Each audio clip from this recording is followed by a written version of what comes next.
Hello friends, welcome to your channel MPRM। आशा करती हूँ कि आप सभी स्वस्थ होंगे, निरंतर एग्ज़ाम की तैयारी कर रहे होंगे। अभी हम देख रहे हैं असिस्टेंट प्रोफेसर के एग्ज़ाम का प्रश्न पत्र, जो कि हम इतिहास से कंप्लीट करेंगे। तो चलिए फ्रेंड्स, स्टार्ट करते हैं।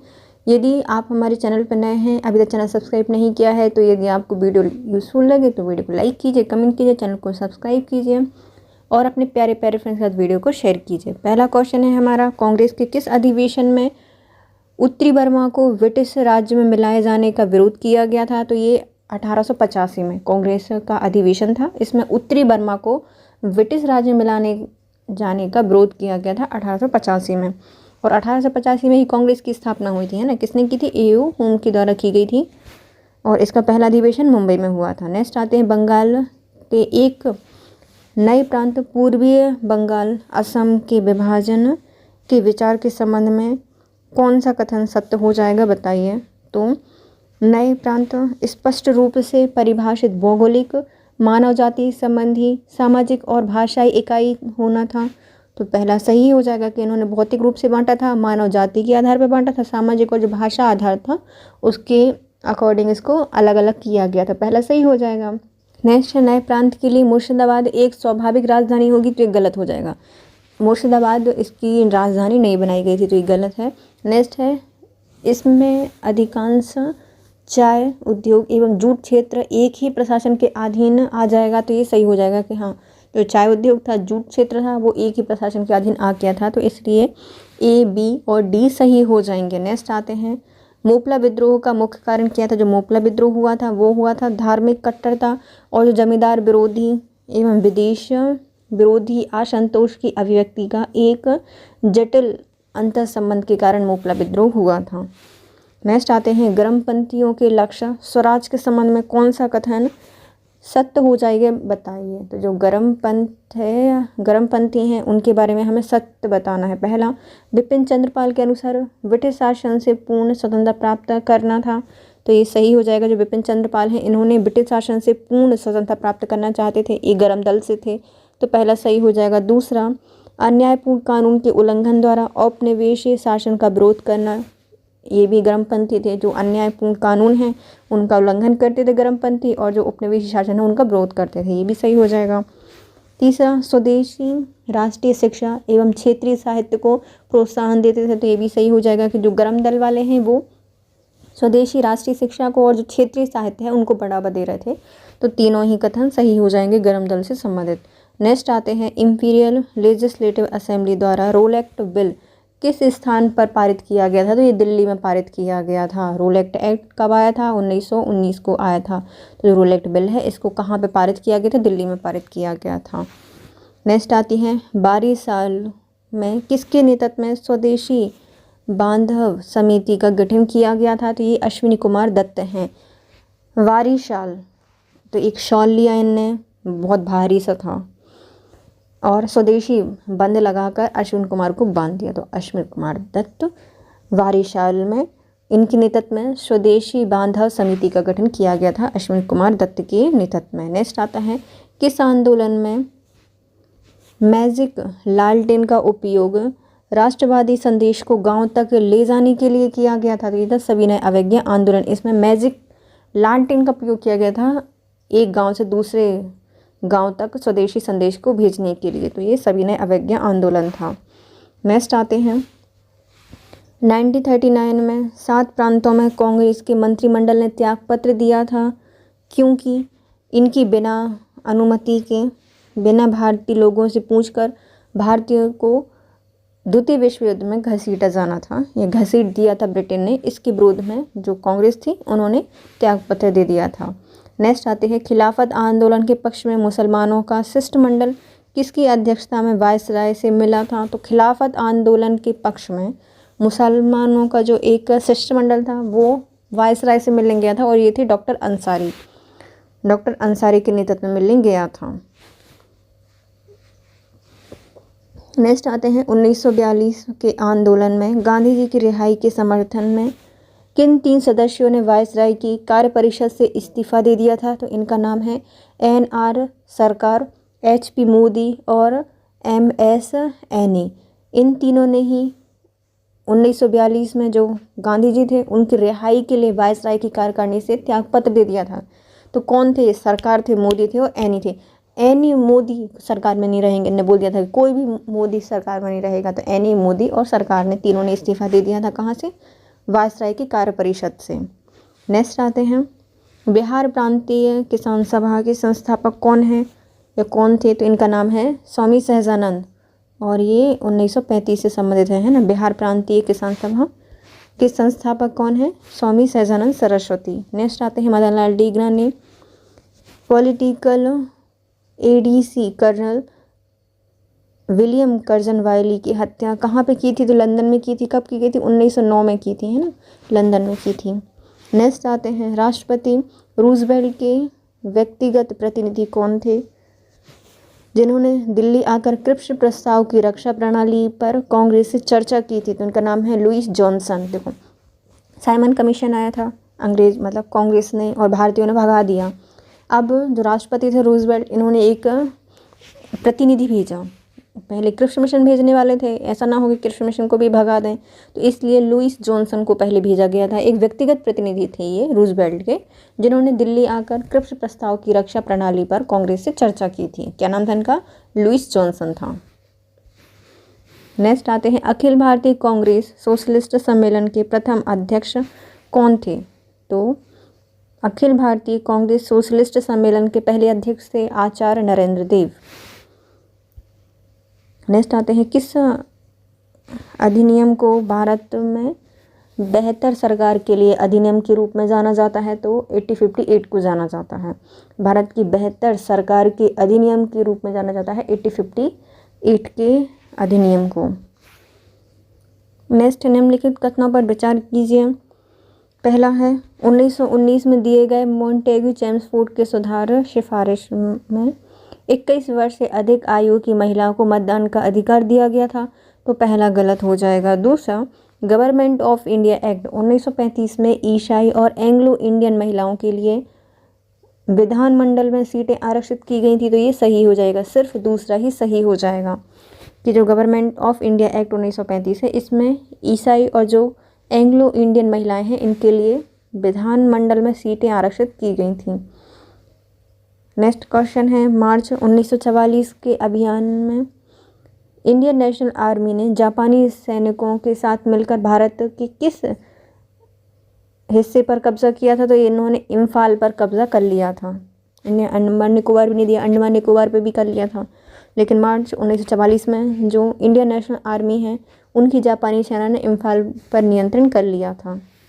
नेक्स्ट आते हैं, निम्नलिखित में से कौन सी घटना भारत विभाजन के लिए जिम्मेदार थी? तो भारत का विभाजन हुआ था, कौन कौन से कारण जिम्मेदार थे? तो पहला, संविधान सभा को बहिष्कार करने का लीग का निर्णय। संविधान सभा थी, उसमें जो लीग थी उन्होंने बहिष्कार कर दिया था। तो उन्होंने बोल दिया था कि हमें तो भारत से अलग पाकिस्तान चाहिए, वरना हम संविधान बनने नहीं देंगे, पहला। दूसरा, लंदन सम्मेलन का असफल होना, ये भी इसका मुख्य कारण था कि जो लंदन सम्मेलन था वो भी विफल हो गया था। अंतरिम सरकार के कामकाज में लीग द्वारा बाधा डालना, यहाँ पर जो कांग्रेस है, इन कांग्रेस में 3 सदस्य लीग के जोड़े गए थे और तीनों क्या करते थे? सिर्फ जितने भी कामकाज होते थे अंतरिम सरकार में, उसमें बाधा डालते थे। तो ये भी मुख्य कारण हो जाएगा। नेक्स्ट है, 16 अगस्त 1946 को सांप्रदायिक दंगों का होना, ये मुख्य कारण था। इन्होंने प्रत्यक्ष कार्यवाही दिवस मनाया था मुस्लिम लीग के द्वारा। तो उपयुक्त सभी कारण जिम्मेदार थे भारत के विभाजन के लिए। नेक्स्ट आते हैं, कांग्रेस का पहला निकाय कौन सा था जिसने राज्य के निर्माण में भाषाई सिद्धांत के विरुद्ध चेतावनी दी थी? तो इनका नाम था GVP कमेटी। तो कौन कौन थे? जवाहरलाल नेहरू थे, वल्लभ भाई पटेल थे और पट्टाभी सीतारामैया थे। इन तीनों की कमेटी बनाई गई एक। इन्होंने बोल दिया था कि राज्य का निर्माण भाषाई सिद्धांत के विरुद्ध चेतावनी दी थी, किन्होंने? GVP कमेटी के द्वारा। नेक्स्ट आते हैं, आज़ादी के संबंध में कांग्रेस और मुस्लिम लीग के बीच राजनीतिक गतिरोध को सुलझाने के लिए निम्नलिखित में से किस योजना में विभाजन का प्रस्ताव रखा गया था? तो ये था CR फॉर्मूला। कांग्रेस और लीग दोनों लड़ रही थी। अंग्रेज बेचारे मना रहे थे कि आप लोग दोनों साथ बैठो और हम भारत आज़ाद करके जाएं। दोनों मान नहीं रहे थे। भारत की जो कांग्रेस थी बोल रही थी हम भारत का विभाजन नहीं करेंगे, और पाकिस्तान में जो लीग थी वो जो बोल रही थी कि हम बिना पाकिस्तान लिए तो मानेंगे नहीं। तो इसमें आते हैं कौन? हमारे C राजगोपालाचारी। इन्होंने एक फार्मूला दिया जिसको कहा जाता है CR फार्मूला, और इसी में जो राजनीतिक गतिरोध है इनको सुलझाने के लिए भारत के विभाजन का प्रस्ताव दिया था CR फार्मूले ने। नेक्स्ट आते हैं 1956 की औद्योगिक क्रांति के अनुसार भारत में 10 लाख टन क्षमता वाला इस्पात कारखाना निम्नलिखित में से किस स्थान पर नहीं लगाया गया था? राउरकेला में लगाया गया था जर्मनी की ओर से, भिलाई में लगाया गया था रूस के सहयोग से, दुर्गापुर में लगाया गया था ब्रिटेन के सहयोग से, लेकिन तिरुचिरापल्ली में नहीं लगाया गया था। नेक्स्ट आते हैं मोटे तौर पर कला एवं साहित्य पुनर्जागरण 3 चरणों में हुआ था, तो पहला सही हो जाएगा। दूसरा, प्रथम चरण का केंद्र फ्लोरेंस और वेनिस था, और दूसरे चरण में मुख्यतः रोम था, और तीसरे चरण में इटली से बाहर उत्तरी यूरोप के शहर थे, तो ये भी सही हो जाएगा। दोनों ही सही है, और RA की सही व्याख्या भी करता है कि जो पुनर्जागरण है, साहित्य पुनर्जागरण और कला का पुनर्जागरण है, मोटे तौर पर कला और साहित्य के 3 चरणों में हुआ था। तो पहला हुआ था कहाँ पर? फ्लोरेंस और वेनिस में, दूसरा हुआ था रोम में, और तीसरा हुआ था इटली के बाहर वाले उत्तरी यूरोप में।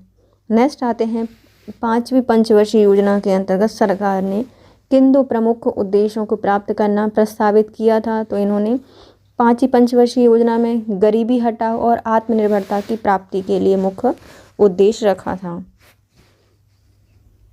नेक्स्ट आते हैं इटली का प्रथम चित्रकार जिसने परंपरागत बाइजेंटाइन शैली के स्थान पर मानव एवं प्रकृति पर अनेक चित्र चित्रित किए थे, तो इनका नाम है ज़ेटो। कौन है ये? ज़ेटो हैं, जिन्होंने बाइजेंटाइन शैली के स्थान पर मानव एवं प्रकृति पर अनेक चित्र चित्रित किए थे। इटली के थे ये चित्रकार। नेक्स्ट आते हैं सूची 1 को सूची 2 से मिलाइए। पहले आते हैं रिफॉर्म्ड चर्च, इनका संबंध है जिगली से। किन संबंध है? जिगली से संबंधित है। नेक्स्ट आते हैं इंस्टीट्यूट ऑफ क्रिश्चियन रिलीजन, इनका संबंध है जॉन कैल्विन से। लो लॉर्ड्स का संबंध है जॉन बाइक्लिफ से, और दी 95 थीसिस का संबंध है मार्टिन लूथर से। चलिए हम इनको याद करते हैं ट्रिक से। तो रिफॉर्म्ड चर्च ये जिगली से संबंधित है, और इंस्टीट्यूट ऑफ क्रिश्चियन रिलीजन का संबंध है जॉन कैल्विन से। एक एक कैल्विन बनाए गए हैं इंस्टीट्यूट ऑफ क्रिश्चियन रिलीजन के लिए। फिर लो लॉर्ड्स का संबंध है जॉन बाइक्लिफ से, और दी 95 थीसिस का संबंध है मार्टिन लूथर से। नेक्स्ट आते हैं निम्नलिखित में से किसने the Protestant ethic and the spirit of capitalism नामक पुस्तक लिखी है? तो इनका नाम है मैक्स वेबर। इन्होंने the Protestant ethics and the spirit of capitalism नामक पुस्तक को लिखा है मैक्स वेबर ने। नेक्स्ट आते हैं डार्विन के अनुभववाद एवं विज्ञान के प्रति प्रतिबद्धता दोनों को प्रतिबिंबित करती है वैज्ञानिक क्रांति एवं प्रबोधन के लिए। डार्विन की अनुभववाद एवं विज्ञान के प्रति प्रतिबद्धता वैज्ञानिक क्रांति और प्रबोधन दोनों को प्रतिबिंबित करती है। नेक्स्ट आते हैं औद्योगिक क्रांति के दौरान आर्थिक उत्पादन हाथ के औजार से शक्ति चालित मशीनरी पर हस्तांतरित हो गए थे, मुख्यतः ईंधन से चलती थी। तो ये कोयले से चलती थी और भाप से चलती थी। भाप का इंजन भी आ गया था, कोयले का तो था ही, पेट्रोल वगैरह भी नहीं आए थे। जो औद्योगिक क्रांति थी इसमें क्या हुआ था? आर्थिक उत्पादन हाथों के औजार शक्ति चलित मशीनों से चलने लगे थे, और इसमें ईंधन का प्रयोग किया जाता था, कोयले का और भाप का। नेक्स्ट आते हैं निम्नलिखित में से कौन सा औद्योगिक क्रांति का परिणाम नहीं था? औद्योगिक क्रांति के कारण कारखाने मजदूर वर्ग का उदय हुआ था। दूसरा, साम्राज्यवाद का विकास हुआ था। कुटीर उद्योगों का पतन हो गया था। नगरीय केंद्रों का पतन नहीं हुआ था बल्कि ज़्यादा बढ़ गया था। तो ये सी या डी है वो गलत हो जाएगा। नेक्स्ट आते हैं इटली के नाविक वेराज़नो ने 1524 में किए गए क्षेत्र की खोज की थी। इसका नाम क्या था? उत्तरी कैरोलिना से न्यूयॉर्क तक की खाड़ियों का क्षेत्र खोजा था। जो इटली के नाविक हैं वेराज़नो, इन्होंने 1524 में एक नया क्षेत्र खोजा था जो था उत्तरी कैरोलिना से न्यूयॉर्क तक की खाड़ियों का क्षेत्र। नेक्स्ट आते हैं रक्तहीन गौरवपूर्ण क्रांति के समय इंग्लैंड के शासक कौन थे? जेम्स द्वितीय थे। जो रक्तहीन गौरवपूर्ण क्रांति थी इसमें इंग्लैंड के शासक थे जेम्स द्वितीय। मतलब इसमें रक्त ही नहीं बहा था, जेम बहा था, जेम द्वितीय। यहाँ के शासक थे। नेक्स्ट आते हैं निम्नलिखित में किस क्रांति ने अमेरिका को प्रभुत्व संपन्न स्वतंत्र एवं संयुक्त राज्य अमेरिका के रूप में स्थापित किया था? तो पेरिस की संधि ने किया था। पेरिस की संधि ने अमेरिका को एक प्रभुत्व संपन्न स्वतंत्र एवं संयुक्त राज्य अमेरिका के रूप में स्थापित किया था। पेरिस, इसने पैसे दिए होंगे कि लो भैया ऐश करो, पेरिस घूमो, तो ये क्या हो गया, प्रभु संपन्न स्वतंत्र हो गया और संयुक्त राज्य अमेरिका बन गया पेरिस की संधि से। नेक्स्ट आते हैं निम्नलिखित में कौन सा क्षेत्र नवगठित संयुक्त राज्य अमेरिका का उत्तर में राष्ट्रीय सीमा के रूप में निर्धारित किया गया था? तो the Great Lakes and Canada. तो जो नवगठित संयुक्त राज्य अमेरिका का उत्तरी में जो राष्ट्रीय सीमा है कौन निर्धारित करती है? तो कनाडा बनाती है। कनाडा है उत्तर में अमेरिका की और सीमा बनाती हैं जो ग्रेट लेक्स हैं, इसमें 5 फिंगर लेक्स भी कहा जाता है इनको, ये बनाती हैं उसकी सीमा, उत्तरी सीमा अमेरिका की। नेक्स्ट आती है निम्नलिखित में से कौन सा कथन सही नहीं है, बताइए। पहला, हेनरी चतुर्थ बुर्वा वंश के शासक थे, तो पहला सही हो जाएगा। दूसरा, 1614 में लुईस 13वें का शासनकाल में स्टेट्स जनरल को भंग कर दिया गया था, तो ये भी सही है। फ्रांस के प्रधानमंत्री रिशूल ने ह्यूगनाटों को दबा दिया था, ये भी सही है। 3 वर्षीय युद्ध में हैब्सबर्ग वंश का यूरोप पर प्रभुत्व स्थापित हो गया था, तो ये गलत हो जाएगा। कौन सा गलत है? चौथा गलत हो जाएगा कि 30 वर्षीय युद्ध में हैब्सबर्ग वंश का यूरोप पर प्रभुत्व स्थापित हो गया था, ये गलत है। नेक्स्ट आते हैं राजतंत्र के पतन के बाद से फ्रांस पर शासन करने वाली पहली वास्तविक कार्यकारी थी जन सुरक्षा समिति। तो राजतंत्र के पतन के बाद फ्रांस पर शासन करने वाली पहली वास्तविक कार्यकारी थी जन सुरक्षा समिति। नेक्स्ट है निम्नलिखित में से किसने तीसरा स्टेट क्या है शीर्षक से प्रभावशाली प्रचार पुस्तिका लिखी थी? तो इनका नाम था आवेशीय। आवेशीय के द्वारा तीसरा स्टेट क्या है शीर्षक से एक प्रभावशाली प्रचार पुस्तिका को लिखा था। नेक्स्ट आते हैं सूची 1 को सूची 2 से मिलाइए। अभिजात वर्ग का विरोध हुआ था, ये 1788 से 89 के बीच में हुआ था। दूसरा, कृषक वर्ग का उदय हुआ था 1788 से 90 के बीच में। मध्यम वर्ग का उदय हुआ था 1789 से 99 के बीच में। और जनता का विद्रोह हुआ था 1789 से 95 के बीच में। देखो, अभिजात वर्ग है तो वो 8-9 ही लोग थे, तो 1788 से 89 तक ही गए। कृषक वर्ग हैं, वो कृषि करने के लिए कुछ तो भैया जाएंगे, 90 तक चले गए क्योंकि कृषक लोग ज़्यादा देते हैं। तो कृषक वर्ग का विद्रोह हुआ था 1788 से 90 के बीच में। और मध्यम वर्ग 1789 से 99 तक हुआ। और जो जनता का विद्रोह है वो 1789 से 95 तक हुआ था। नेक्स्ट आते हैं सूची 1 को सूची 2 से मिलाइए। शासक और शासित प्रदेश बताइए। जोसेफ बोनापार्ट, इन्होंने शासन किया है स्पेन में। लुईस बोनापार्ट के द्वारा शासन किया गया है हॉलैंड में। जेरोम बोनापार्ट के द्वारा शासन किया गया है वेस्ट फेलिया में। और जो जोकिम मयूरा हैं, इनके द्वारा शासन किया गया है नेपल्स में। देखो, इनको याद किया जाता है ना, जोसेफ बोनापार्ट, मतलब जोसेफ देना है आपको तो उनमें थोड़ा सा पेन तो लगेगा। तो जोसेफ स्पेन से संबंधित हैं। लुईस बोनापार्ट, तो भैया जो लुईस हैं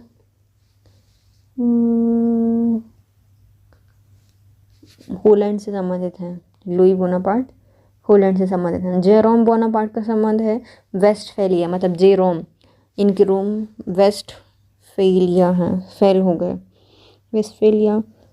और जोकिम म्यूरा का संबंध है नेपल्स से। नेक्स्ट आते हैं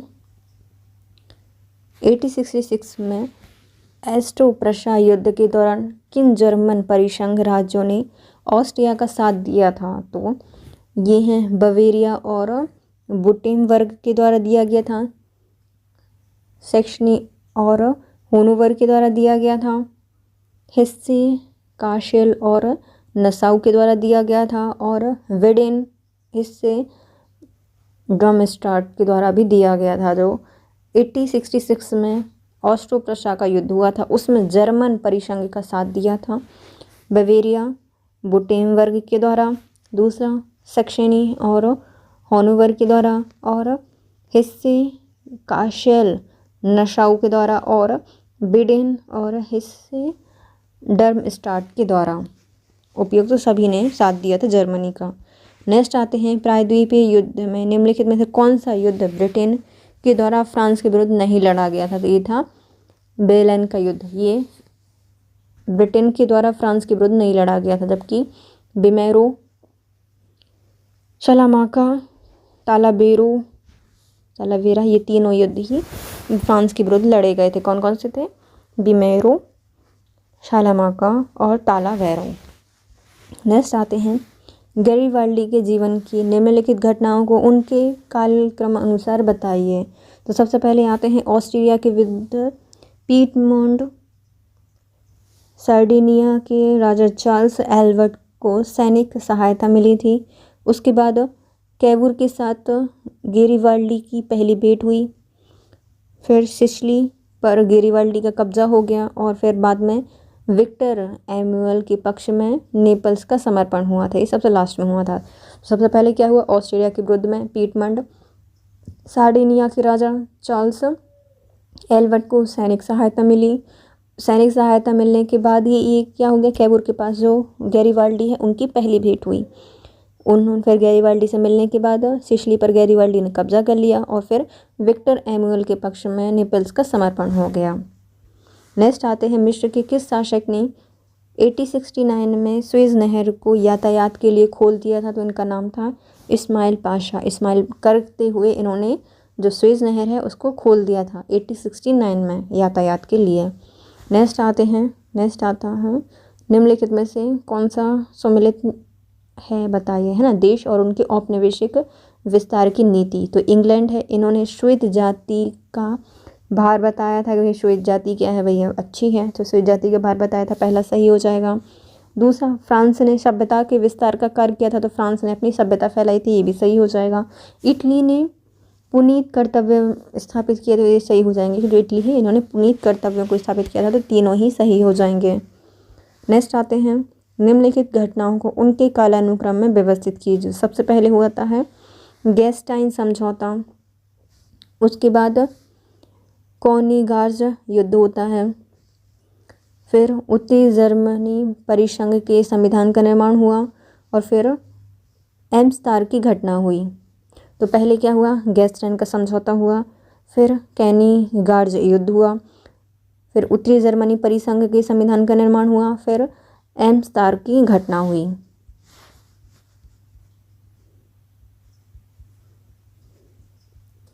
नेक्स्ट आते हैं मुख्य घटना जो कि प्रथम विश्व युद्ध की ओर ले जाती हैं, बताइए। तो पहले घटना हुई थी जर्मनी, ऑस्ट्रिया, हंगरी, इटली का त्रिपक्षीय गठबंधन हो गया था।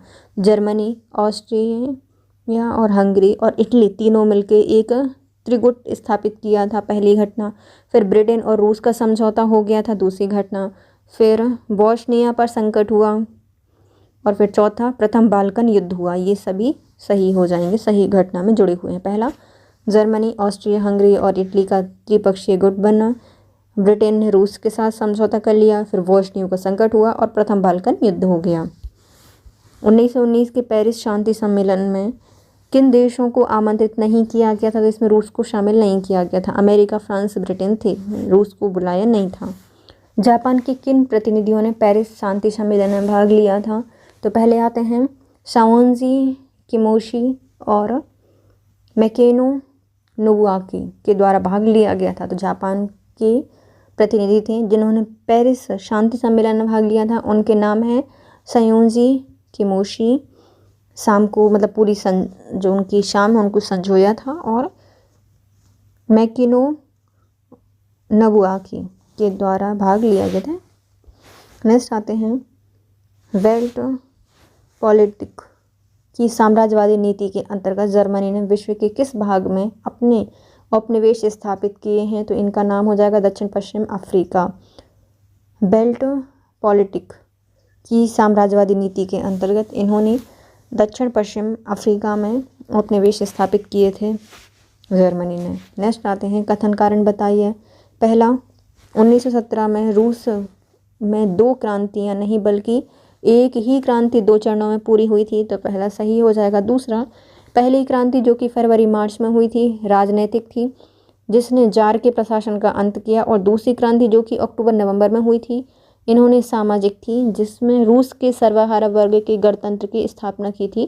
तो ये भी सही हो जाएगा, दोनों कथन सही है और आगे की सही व्याख्या करता है। तो जो रूस है वहाँ पर 2 क्रांति नहीं हुई थी बल्कि एक ही क्रांति 2 बार हुई थी। 1917 में पहले में जो जार थे वहाँ की शासक, उनके प्रशासन का अंत किया गया था फरवरी मार्च के समय, और दूसरी क्रांति में अक्टूबर नवंबर के समय हुई थी, सामाजिक थी, जिसमें जो रूस के सर्वहारा वर्ग थे उनके गणतंत्र की स्थापना की गई थी। नेक्स्ट आते हैं, सोवियत यूनियन एकमात्र देश था जो अपने आप को विश्व महामंदी के विनाश से बचा पाया था। ऐसा इसलिए क्योंकि तीव्र औद्योगिकरण, कोई बेरोजगार नहीं था, नियोजित अर्थव्यवस्था थी, समाजवादी सहयोग था और काम की गरिमा को पहचानते थे। तो जो सोवियत यूनियन है वो ही एकमात्र ऐसा देश बचा था जिन्होंने विश्व महामंदी के समय खुद को बचाया था, क्योंकि वहाँ पे तीव्र औद्योगिकरण था, कोई बेरोजगारी नहीं थी, नियोजित अर्थव्यवस्था थी, समाजवादी सहयोग था और काम की गरिमा की पहचान थी। नेक्स्ट आती, निम्नलिखित में से किसने रूस में लाल सेना का गठन किया था? तो इनका नाम है टटास्की। इन्होंने काटरी कम डाल दिए, सब लाल लाल हो गए। तो लाल सेना का गठन किया गया था टटास्की के द्वारा। नेक्स्ट आते हैं, 22 मई 1939 को इटली और जर्मनी के मध्य संपन्न एक राजनीतिक सैनिक समझौते को किस नाम से जाना जाता है? इन्हें कहा जाता है फौलादी समझौता। तो इटली और जर्मनी के मध्य 22 मई 1939 को हुई थी एक राजनीतिक और सैनिक समझौता, इसे कहा जाता है फौलादी समझौता। नेक्स्ट आते हैं, निम्नलिखित में से किस शासक ने अक्टूबर 1922 में मुसोलिनी को सत्ता सौंपी थी? तो इनका नाम है विक्टर इमैनुएल III। इन्होंने मुसोलिनी को सत्ता सौंपी थी। तो अक्टूबर 1922 में मुसोलिनी को सत्ता दी थी किनके द्वारा? विक्टर इमैनुएल III के द्वारा। हिटलर के निम्न कृत्यों को द्वितीय विश्व युद्ध की ओर ले जाने वाला कारक माना जाता है। पहला, इन्होंने राइनलैंड का सैन्यीकरण किया था। दूसरा, लिथुआनिया द्वारा जर्मनी को मैमल का समर्पण हुआ था, ये भी सही हो जाएगा। डेंजिंग और पोलिश गलियारा की मांग की गई थी, ये भी सही है। और चेकोस्लोवाकिया का अधिग्रहण कर लिया था। तो उपयुक्त सभी कारण हिटलर के द्वारा द्वितीय विश्व युद्ध की ओर ले जाने वाले कारक थे। कौन कौन थे? राइनलैंड का सैन्यीकरण किया, लिथुआनिया द्वारा जर्मनी को मैपल का समर्पण करना पड़ा, डेंजिंग और पोलिश गलियारे की मांग की गई थी, और चेकोस्लोवाकिया का अधिग्रहण किया गया था। नेक्स्ट आते हैं, 1935 में किस देश ने न्यूरेमबर्ग कानून पारित किए थे? तो ये जर्मनी के द्वारा किए गए थे। 1935 में न्यूरेमबर्ग कानून पारित किया गया था जर्मनी के द्वारा, न्यूरेमबर्ग। नेक्स्ट आते हैं, द्वितीय विश्व युद्ध में जर्मनी ने पोलैंड के विरुद्ध किस रणनीति का प्रथम बार परीक्षण किया था? तो इनका नाम था ब्लिट्जक्रीग।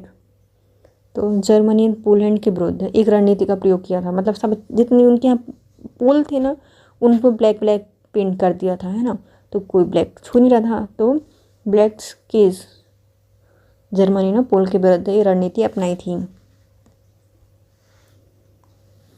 नेक्स्ट आते, निम्नलिखित में से कौन सा कथन सत्य है बताइए? संयुक्त राष्ट्र संघ व्यक्तिगत मानव अधिकारों के लिए प्रतिबद्ध है, तो पहला ही सही हो जाएगा। और हमारे भारत के संविधान में जो मानव अधिकार हैं वो भी संयुक्त राष्ट्र से लिए गए हैं। नेक्स्ट आता है, द्वितीय विश्व युद्ध की घटना में कौन सी सम्मिलित है बताइए? तो पहला, ऑपरेशन बारबारोस 1939 में हुआ था, तो पहला गलत हो जाएगा। दूसरा, जापान का पर्ल हार्बर बंदरगाह पर आक्रमण 1941 में हुआ था, ये सही है। और मित्र राष्ट्र द्वारा सिसिली पर कब्जा 1943 में किया गया था, तो ये भी सही है। तो दूसरा और तीसरा सही हो जाएंगे। जापान का पर्ल हार्बर बंदरगाह पर आक्रमण 1941 में हुआ था, और जो मित्र राष्ट्र हैं उनके द्वारा सिसिली पर कब्जा किया गया था 1943 में।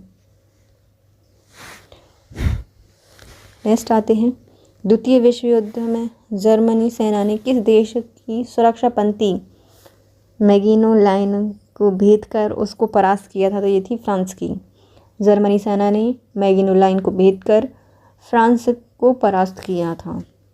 नेक्स्ट आते हैं, यूएसए ने संयुक्त राष्ट्र की सदस्यता को अस्वीकार कर दिया था क्योंकि यूएसए की सीनेट ने वायसराय समझौता या लीग दोनों को अस्वीकार किया था। तो यूएसए ने जो राष्ट्र संघ है उनकी सदस्यता को अस्वीकार किया था क्योंकि यूएसए की सीनेट ने वायसराय समझौता और लीग दोनों को अस्वीकार कर दिया था। नेक्स्ट आते हैं, चीन में सांस्कृतिक क्रांति की शुरुआत किसने की थी? तो इनका नाम है माओ जेडोंग, दौड़ की थी। तो चीन में जो सांस्कृतिक क्रांति है इसकी शुरुआत की गई थी माओ जेडोंग के द्वारा। कुछ राष्ट्रों की सूची नीचे दी गई है, बताइए निम्नलिखित में से जिसने राष्ट्र लीग ऑफ नेशन में 1935 तक सदस्य रहे थे। राष्ट्र लीग ऑफ नेशन में सदस्य रहे थे लास्ट तक 1935 तक। तो ब्रिटेन, जापान और इटली 3 थे, ब्रिटेन, जापान और इटली। नेक्स्ट आते हैं, निम्नलिखित कथन को पढ़िए और सही विकल्प बताइए, और सही बताने हैं, है ना। तो पहला आता है, लिंगती समझौता पर नीदरलैंड कमीशन जनरल और इंडोनेशिया गणराज्य के प्रतिनिधियों के बीच 25 मार्च 1947 को हस्ताक्षर हुए थे। तो पहला सही हो जाएगा कि जो लिंगायती समझौता है ये किसके बीच में हुआ था? नीदरलैंड कमीशन जनरल और इंडोनेशिया गणराज्य के प्रतिनिधियों के बीच में हुआ था 25 मार्च 1947 को। तो पहला सही है। दूसरा, 1947 में इंडोनेशिया के प्रश्न को भारत ने संयुक्त राष्ट्र संघ में प्रस्तुत किया था, तो ये भी सही हो जाएगा। भारत ने सोचा भैया क्यों इंडोनेशिया इतना परेशान हो रहा है, तो इसका प्रश्न अपन ने कहा 1947 में संयुक्त राष्ट्र संघ में प्रस्तुत किया था भारत के द्वारा, तो दोनों ही कथन सही हो जाएंगे।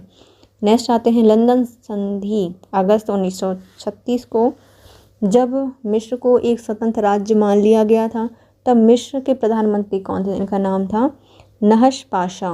नहश पाशा मतलब हंस नहीं पा रहे थे, इतनी बुरी तरीके से बंधे हुए थे। लंदन की संधि हुई और ये हंसने लगे। लंदन संधि अगस्त 1936 में हुई थी, जब मिस्र को एक स्वतंत्र राष्ट्र मान लिया गया था। उस समय जो मिस्र के प्रधानमंत्री थे उनका नाम था नहश पाशा। नेक्स्ट आते हैं, निम्नलिखित में से हिंद चीन के किस प्रांत में फ्रांस का प्रत्यक्ष शासन था? तो कोचीन और चीन में। हिंद चीन के प्रांत जिसमें फ्रांस का प्रत्यक्ष शासन था वो था कोचीन, चीन। नेक्स्ट है, तीसरा अरब इजरायली युद्ध 1967 को किस नाम से भी जाना जाता है? 6 दिन का युद्ध कहा जाता है। तो तीसरा अरब इजरायली युद्ध 1967 में हुआ था और इसको 6 दिन का युद्ध कहा जाता है। नेक्स्ट आता है, गुट निरपेक्ष शिखर सम्मेलन और उसका स्थान। कौन सा सही है वो बताना है। तो पहला 6वां हवाना में हुआ था, तो पहला सही हो जाएगा। 7वां जकार्ता में नहीं हुआ था। 10वां दिल्ली में नहीं हुआ था, तो ये दोनों गलत हैं, पहला ही सही हो जाएगा। कौन सा सही है? तो 6वां हवाना में हुआ था। नेक्स्ट आते हैं, निम्नलिखित में से 2 देशों ने सर्वप्रथम मिस्र में सेनाएं भेजी जब मिस्र के राष्ट्रपति नासर ने सुएज नहर का राष्ट्रीयकरण कर लिया था। तो किसने भेजी थी? ब्रिटेन और फ्रांस ने भेजी थी। तो सुएज नहर थी, वहाँ पर मिस्र ने राष्ट्रीयकरण कर दिया उसका। क्या नाम था इनका? नासर था, राष्ट्रपति नासर थे। सुएज नहर का राष्ट्रीयकरण कर दिया। तो ब्रिटेन और फ्रांस ने वहाँ पर अपनी सेनाएं भेजी थी क्योंकि इन दोनों को ही सबसे ज़्यादा लॉस होने वाला था व्यापार में। तो ब्रिटेन और फ्रांस ने अपनी सेनाएं भेजी थी। किस देश में साम्यवादी दल के शासन के खिलाफ सॉलिडेरिटी नामक एक संगठन का नेतृत्व में आंदोलन चलाया गया था? तो ये पोलैंड था। तो साम्यवादी दल के शासन के खिलाफ में सॉलिडेरिटी नामक एक संगठन के नेतृत्व में एक आंदोलन चलाया गया था, तो पोलैंड में। अमेरिका के किस राष्ट्रपति ने अपने भाषण में रूस के राष्ट्रपति गोर्बाचेव से बर्लिन की दीवार तोड़ने का आह्वान किया था? इनका नाम था रोनाल्ड रीगन। इन्होंने कहा था कि भाई हमारे यहाँ से गन ले जाओ।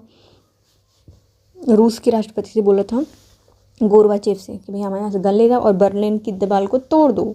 अमेरिका के राष्ट्रपति से रोनाल्ड रीगन।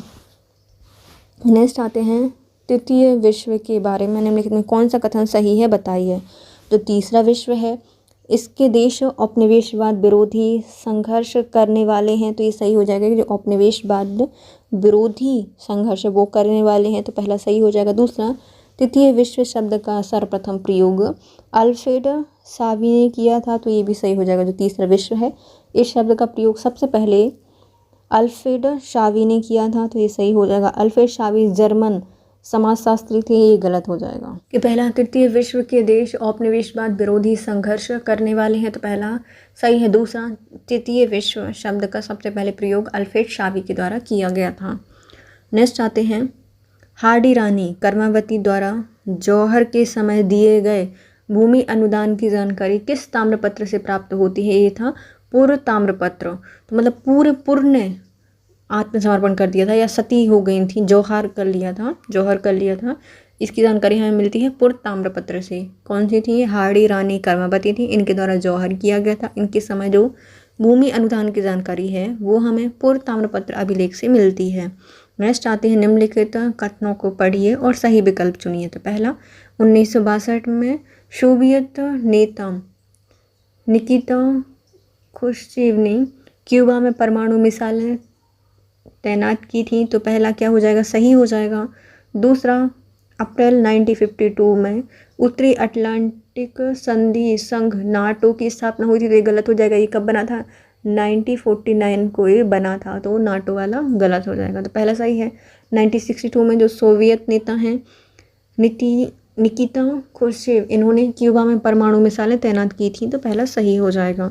नेक्स्ट आते हैं, निम्नलिखित में से कौन सा पूरा स्थल लघु पाषाण उपकरण के लिए प्रसिद्ध है? तो ये है बागौर लघु पाषाण उपकरण के लिए जाना जाता है। बहुत छोटे छोटे से मिले हैं, गौर से देखने पर दिखते हैं, तो बागौर में लघु पाषाण उपकरण मिले हैं। नेक्स्ट आता है, निम्नलिखित में से बलाथल के बारे में कौन सा कथन सही है? बताइए। तो बलाथल में खुदाई का कार्य 1993 में RC अग्रवाल के निर्देशन में किया गया था, तो पहला गलत हो जाएगा। दूसरा, ताम्र पाषाण काल में निर्मित बड़े भवन से 11 कमरे की रचना प्राप्त हुई है यहाँ से, और लोहा गलाने की भट्टी के अवशेष यहाँ से मिले हैं, तो ये भी सही हो जाएगा। यहाँ से वस्त्र के अवशेष प्राप्त होते हैं, तो ये भी सही है। तो कौन कौन सा सही है? B, C और D सही है। जो बलाथल है वहाँ से हमें मतलब ऐसा थल जहाँ पे ताम्र पाषाण काल में निर्मित बड़े भवन में 11 गमले मिले हैं, लोहा गलाने की भट्टियाँ मिली हैं, और यहाँ से वस्त्र के अवशेष मिले हैं। नेक्स्ट आते हैं, फारसी ऐतिहासिक वृत्तांत और उनके लेखक बताइए। तो फारसी जो वृत्तांत हैं और उनके लेखक, सबसे पहले आती है किताब जैनुल अखबार, इसको लिखा गया है महमूद गजनवी के द्वारा। नेक्स्ट आते हैं तारीखी यामनी, इसको लिखा है उतवी के द्वारा। फिर तबकात ए नाशरी, इनको लिखा है मिनाज उल सिराज ने। और ताज उल माशिर, इसको लिखा है हसन निज़ामी के द्वारा। चलिए हम इनको याद करते हैं ट्रिक से। तो किताब जैनुल अखबार मतलब जनरल से अखबार है, आपके यहाँ रोज़ आ जाता है। तो गजनवी रोज़ आ जाता है, अजनबी तो है नहीं अपन उससे, तो अखबार या जनरल से अपन अजनबी नहीं है, तो महमूद गजनवी से संबंधित है। नेक्स्ट आता है तारीख यामनी, इनका संबंध है अल उतवी से। फिर आते हैं तारीख ए नाशिरी, मिनाजुल सिराज की है। और ताज उल माशिर, तो मतलब जो हसन निज़ामी की है, मतलब ताज है उसका अपन वो नहीं कर सकते ना, उसका हुसन का अंजाम नहीं बता सकते, या कोई भी तरीका नहीं निकाल सकते कि वाह यार ताज कितना अच्छा लगता है। ताज उल माशिर हसन निज़ामी के द्वारा लिखी गई किताब है। नेक्स्ट देखते हैं हम, वैराट पूरा स्थल से संबंधित निम्नलिखित कथनों को पढ़िए और उनका सही विकल्प बताइए। तो वैराट का संबंध है यहाँ से 8 तांबे की आहत मुद्राएं प्राप्त हुई, तो पहला गलत हो जाएगा। दूसरा, एक कपड़े से बंधी एंडो ग्रीक शासक की मुद्राएं प्राप्त हुई हैं, तो ये सही हो जाएगा। जो वैराट है यहाँ से एक कपड़े में बंधी हुई एंडो ग्रीक शासकों की मुद्राएं प्राप्त हुई हैं, तो भी सही हो जाएगा।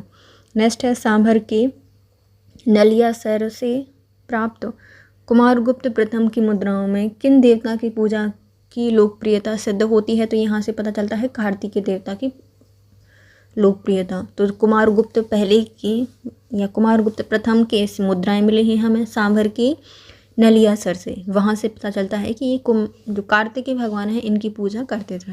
नेक्स्ट आते हैं, गोहिल एक स्वतंत्र एवं विस्तृत राज्य का स्वामी था। यह तथ्य किस मुद्रा के संग्रहण से प्राप्त चलता है? तो यहाँ पर सांभर संग्रहण से पता चलता है। तो गोहिल, तो सांभर में एक संग्रह मुद्राएं प्राप्त हुई हैं जहाँ से पता चलता है कि जो गोहिल था एक स्वतंत्र एवं विस्तृत राज्य था, वहाँ का स्वामी था। ये सांभर संग्रह से प्राप्त हुआ है। नेक्स्ट आते हैं, निम्नलिखित में से कौन सा युग्म सही सुमेलित है बताइए। तो गणतंत्रीय जाति और उनके नेता, तो जैसे मालव हैं, मालवा में पाए जाते थे, सोम से संबंधित हैं, मतलब सोम यहाँ के नेता थे मालव, तो पहला सही हो जाएगा। दूसरा योधे, यह कुमार नामी से संबंधित है, ये भी सही हो जाएगा। अर्जुनायन, यह आहिषा रमन से संबंधित है, ये गलत हो जाएगा। तो पहले मालव सोम से संबंधित है और योधे यह कुमार नामी से संबंधित है। कुमार नामी मतलब ऐसी औषधि है, उसका नाम बताओ, तो कुमार नामी से संबंधित हैं और मालव सोम से संबंधित हैं। नेक्स्ट आते हैं, चौहान शासकों के बारे में कौन सा कथन सही हो जाएगा बताइए। चौहान शासक थे, इसमें वासुदेव ने सांभर झील का निर्माण करवाया था, तो ये सही हो जाएगा क्योंकि वासुदेव थे, इन्होंने सांभर झील का निर्माण करवाया था, मतलब जो साल भर रहेगी वासुदेव ने ऐसी झील बनवाई थी। दूसरा, आणु राज्य ने अजमेर में आना सागर झील बनवाई थी, तो ये भी सही हो जाएगा। जो अणु राज्य हैं इन्होंने अजमेर में आना सागर झील का निर्माण करवाया था। नेक्स्ट आते हैं, वासुदेव ने सुरजन सिंह की सहायता से शकभरी में अपने शासन स्थापित किया था, तो ये गलत हो जाएगा। पहले दोनों सही हैं, तब तीसरा गलत हो जाएगा। चौहान शासक हैं वासुदेव, इन्होंने सांभर झील का निर्माण करवाया था, और दूसरा है जो अणु राज्य हैं, इन्होंने अजमेर में आना सागर झील का निर्माण करवाया था। नेक्स्ट आते हैं, गुप्तकालीन किस खगोल शास्त्री का जन्म 539 ईस्वी में दक्षिण मारवाड़ में श्रीमाला नगर में हुआ था, तो इनका नाम है ब्रह्मगुप्त। ब्रह्मगुप्त का जन्म गुप्तकालीन है, खगोल शास्त्री हैं, इनका जन्म 539 ईस्वी में हुआ था दक्षिण मारवाड़ के श्रीमाला नगर में। नेक्स्ट आते हैं, निम्नलिखित कथनों पर विचार कीजिए और सही चुनिए। सबसे पहले है, प्रतिहार नरेशों ने शैव धर्म को प्रोत्साहित करते हुए परम शैव की उपाधि धारण की थी, तो पहला गलत हो जाएगा। दूसरा, संस्कृत विद्वान राजशेखर प्रतिहार नरेशों के दरबार में थे, तो ये सही हो जाएगा। दूसरा सही है, पहला गलत हो जाएगा। तो राजशेखर प्रतिहार नरेशों के दरबार में थे, तो दूसरा सही है। नेक्स्ट आते हैं, पृथ्वीराज तृतीय की माता ने अपने प्रारंभिक काल में निम्नलिखित में से किसकी सहायता से उसकी संरक्षिका के रूप में शासन संचालन किया था, उनका नाम था मंत्री कैम्बश। तो जो पृथ्वीराज चौहान है, मतलब पृथ्वीराज तृतीय की माता थी, उन्होंने अपने मतलब सहायक जिनका नाम था मंत्री कैम्बश, इनकी सहायता से संरक्षिका का काम किया था। नेक्स्ट आते हैं, अलाउद्दीन खिलजी के द्वारा रणथंभौर पर आक्रमण के कारण निम्नलिखित में से कौन सा सही है बताइए। तो हमीरदेव ने राज कर देना बंद कर दिया था, इसलिए इन्होंने रणथंभौर पर आक्रमण किया था, सही है। दूसरा, हमीर ने मंगोल विद्रोहियों को आश्रय दे दिया था, तो ये भी सही हो जाएगा। अलाउद्दीन को यदि कहीं पर आक्रमण करना होता तो कुछ ना कुछ बहाना ढूंढता था, तो हमीरदेव ने राज कर नहीं दिया, इसलिए रणथंभौर पर आक्रमण कर लिया। और दूसरा इन्हें बहाना दिया कि ये मंगोल विद्रोहियों को आश्रय दे रहे हैं, इसलिए हम आक्रमण कर रहे हैं, तो दोनों ही कथन सही हो जाएंगे। नेक्स्ट आते हैं, राजपूत प्रशासन के संदर्भ में निम्नलिखित में से कौन सा सही है बताइए। तो मणपिका मंदिर से संबंधित है, पहला गलत हो जाएगा। दूसरा, अवयव न्याय से नहीं था, तलार का संबंध सिंचाई से नहीं था, दान और शुल्क आयात और निर्यात कर थे, तो ये चौथा ही सही हो जाएगा और सभी गलत हैं। नेक्स्ट आते हैं, निम्नलिखित में से राणा सांगा के बारे में कौन सा कथन सही है बताइए। राणा सांगा ने मेहंदी ख्वाजा से वयाना का दुर्ग छीन लिया था, तो ये सही हो जाएगा। दूसरा, राजपूत सेना ने भूसावर के पड़ाव डालकर बाबर को काबुल और दिल्ली में मिलने वाली सहायता से रोक दिया था, तो ये भी सही हो जाएगा, दोनों ही सही हो जाएंगे। तो पहला क्या है, जो राणा सांगा है, इन्होंने क्या किया था, मेहंदी ख्वाजा है, इनसे बयाना का दुर्ग छीन लिया था। तो भैया ये बयान देने जा रहे थे, तो मेहंदी लगा के उनको बिठा दिया कि तुम कहीं नहीं जाओगे, तो बयाना का दुर्ग छीन लिया कहाँ से, मेहंदी ख्वाजा से छीना था राणा सांगा ने। फिर आते हैं, जो राजपूत सेना थी, इन्होंने क्या किया, भूसावल में पड़ाव डालकर बाबर को जो काबुल और दिल्ली से मिलने वाली सहायता थी उसको रोक दिया था।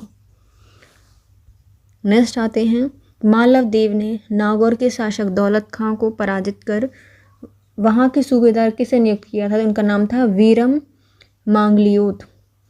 तो मालदेव ने नागौर के शासक दौलत खां को परास्त किया था और वहाँ के सूबेदार के रूप में वीरम मांगलियोत को नियुक्त किया था।